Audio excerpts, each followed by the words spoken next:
প্রচণ্ড তাপপ্রবাহে জনজীবন অস্থির। এই পরিস্থিতিতে রোদ থেকে ঘাম নিয়ে ঘরে ঢুকেই অনেকে ফ্রিজের ঠান্ডা পানি খাচ্ছেন, আবার কেউ ভুলে যাচ্ছেন এসিতে বসে পানি খাওয়ার কথা। এতে শরীরের পানি শূন্যতা সহ নানা সমস্যা দেখা দিচ্ছে। বিশেষজ্ঞদের মতে পানি কম খাওয়া যেমন ঠিক নয়, তেমনি অতিরিক্ত পানি খাওয়াও শরীরের জন্য ক্ষতিকর।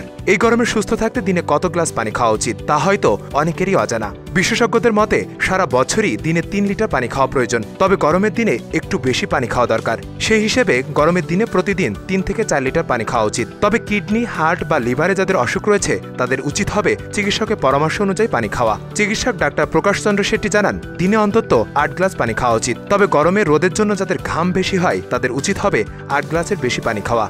এছাড়া যারা প্রতিদিন রোদে বের হচ্ছেন বা দীর্ঘ সময় নিয়ে রোদে কাজ করছেন তাদের পানির পাশাপাশি লেবুর শরবত, সম্ভব হলে ডাবের পানি খাওয়া উচিত। তবে বিশেষজ্ঞরা এই গরমে অতিরিক্ত ঠান্ডা পানি না খাওয়ার জন্য পরামর্শ দিয়েছেন। তাদের মতে অত্যাধিক ঠান্ডা পানি খেলে মাইগ্রেনের সমস্যা থেকে শুরু করে হজমের সমস্যা, টনসিলের মতো সমস্যা হতে পারে।